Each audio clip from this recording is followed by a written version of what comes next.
আসসালামু আলাইকুম সুপ্রিয় শিক্ষার্থীরা, আমরা যারা এখনও বয়েলের সূত্র চালসি সূত্রের প্রতিপাদন শিখি নাই তারা আগে বয়েলের সূত্র চালসি সূত্রের প্রতিপাদন শিখে আসি। আমার এই ভিডিওর ডিসক্রিপশন বক্সে লিঙ্ক দেওয়া আছে। এরপর দেওয়া হলো অ্যাভোগাড্রো সূত্র। অ্যাভোগাড্রো সূত্রটা আসলে কি বলে? অ্যাভোগাড্রো সূত্রের ক্ষেত্রে বলা হয়, যদি স্থির তাপমাত্রা ও চাপে সময়ায়তনের একাধিক গ্যাস নেওয়া হয়, স্থির তাপমাত্রা ও চাপে সময়ায়তনের একাধিক গ্যাস নেওয়া হয়, একাধিক গ্যাসের মধ্যে যতগুলো গ্যাস নেওয়া হোক না কেন প্রত্যেকটা গ্যাসের মধ্যে অণুর সংখ্যা সমান হবে। তাহলে অ্যাভোগাড্রো সূত্র কি বলা হয়? স্থির তাপমাত্রা ও চাপে সময়ায়তনের একাধিক গ্যাসের পাত্রের মধ্যে সমান সংখ্যক গ্যাসের কণা বা অণু পাওয়া যাবে। তাহলে আমাদের মূল টার্গেটটা কি? গ্যাসের গতীয় সমীকরণ থেকে সূত্রটা প্রতিপাদন করতে হবে। সেই হিসাবে গ্যাসের গতীয় সমীকরণটা লিখলাম, PV equal 1/3 mn C square. যদি স্থির তাপমাত্রা ও চাপে রাখা হয় তাহলে সেক্ষেত্রে বলতে পারি, আমাদের দুটি পাত্রের কথা আমরা যদি চিন্তা করি, দুটি পাত্রের কথা যদি আমরা চিন্তা করি, দুটি পাত্রের কথা যদি আমরা চিন্তা করি, দুটি পাত্রের কথা যদি আমরা চিন্তা করি, দুটি পাত্র নিলাম, তবে দুটি পাত্রেই ভলিউম ফিক্সড। দুটি পাত্রেই কি ভলিউম ফিক্সড? দুটি পাত্রেই ভলিউম ফিক্স। এই পাত্রের মধ্যে যে গ্যাসটা নেওয়া হলো তার কণার সংখ্যা হলো এনন। এই পাত্রের মধ্যে যে গ্যাসটা নেওয়া হলো তার কণার সংখ্যা কি? এনন। এই পাত্রে যে গ্যাসটা নেওয়া হলো তার কণার সংখ্যা, এই পাত্রে যে গ্যাসটা নেওয়া হলো তার কণার সংখ্যা N2।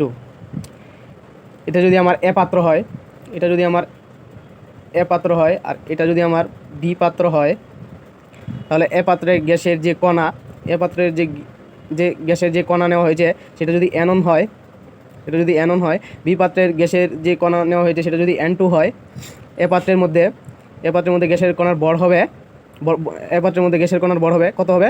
গ্যাসের কণার ভর হবে M1। আবার বি পাত্রের মধ্যে গ্যাসের কণার ভর হবে M2। এ পাত্রের মধ্যে যে গ্যাসের কণাগুলো নেওয়া হলো তাদের বর্গমূল, গড় বর্গবেগ বা গতিবেগ তাহলে কত হতে পারে? C1। বি পাত্রের ক্ষেত্রে সেটা কত হবে? C2। ওকে, তাহলে শর্ত হচ্ছে কি, দুটি পাত্রেই ভলিউম সেম হবে। দুটি পাত্রে কি ভলিউম সেম হবে? দুটি পাত্রেই ভলিউম সেম হবে, দুটি পাত্রেই ভলিউম সেম হবে। তাহলে এই কন্ডিশনগুলো আমরা যদি এইখানে অ্যাপ্লাই করি তাহলে সেক্ষেত্রে আমরা পাই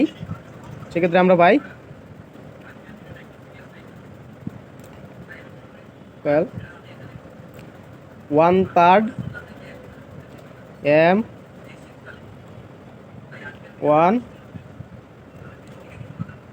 N1 C1 square, 1/3 M1 N1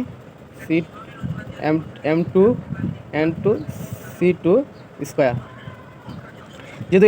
যেহেতু ওই পাত্রের আয়তন সমান, উভয় পাত্রের আয়তন সমান এবং চাপটাকে স্থির রাখা হয়, তাহলে সেক্ষেত্রে আমরা এই সূত্রটা পাই।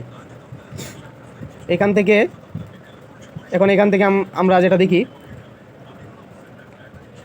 1/3 N1 into M1 C1 square equal 1/3 N2 into M2 C2 square. এভাবে আমরা লিখতে পারি। অর্থাৎ জাস্ট এন এর ভ্যালুটাকে 1/3 এর সাথে আমরা কাউন্ট করে রাখলাম। এন এর ভ্যালুটাকে আমরা কি করলাম? 1/3 এর সাথে কাউন্ট করে রাখলাম। এরপরে আমরা এখানে যে কাজটা করব সেটা হচ্ছে 1/3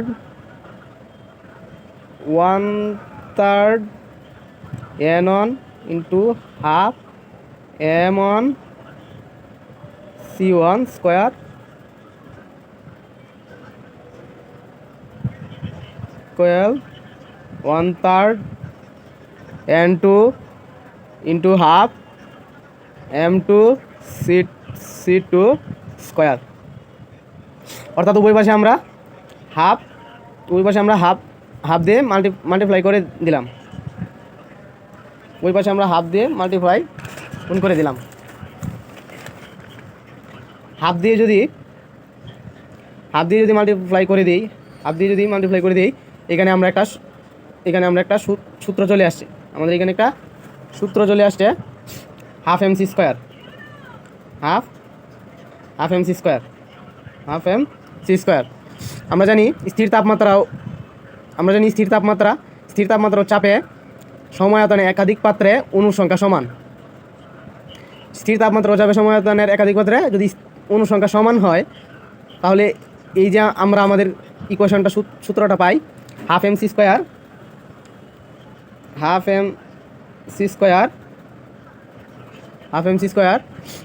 এর পরিবর্তে তাহলে আমরা কি লিখতে পারি? হাফ এমসি স্কোয়ারের পরিবর্তে আমরা লিখতে পারি আমাদের গতিশক্তি মানে লিখতে পারি আমরা এখানে টেম্পারেচার, যেহেতু টেম্পারেচার টিটাকে ফিক্সড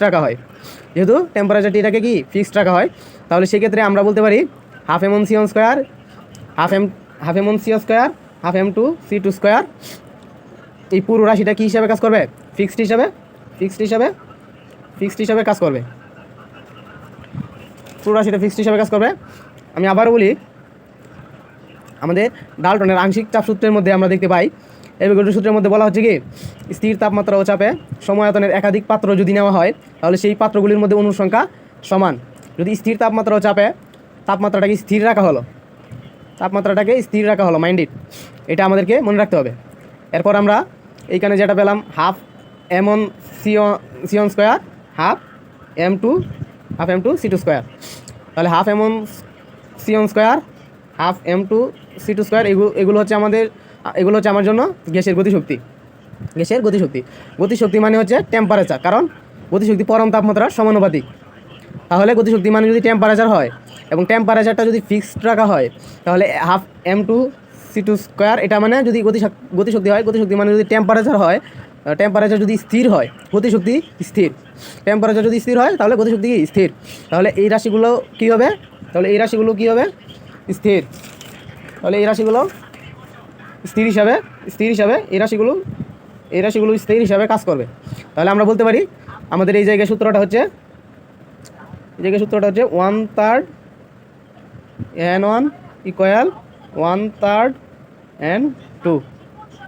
1/3 উভয় পাশ থেকে বাদ দেওয়া হলে 1/3 উভয় পাশ থেকে বাদ দেওয়া হলে আমরা আমাদের সূত্রটা পাই। আমাদের সূত্রটা পাই N1 ইকুয়াল টু N2। অর্থাৎ স্থির তাপমাত্রা ও চাপে সম আয়তনের একাধিক পাত্রে যতগুলো গ্যাস নেওয়া হয়, অর্থাৎ কি স্থির তাপমাত্রা ও চাপে সম আয়তনের একাধিক পাত্রে যতগুলো গ্যাস নেওয়া হোক না কেন, প্রত্যেকটা ক্ষেত্রে গ্যাসের অণুসমূহের সংখ্যা কী হবে? সমান হবে। এই হচ্ছে আমাদের অ্যাভোগাড্রোর সূত্র।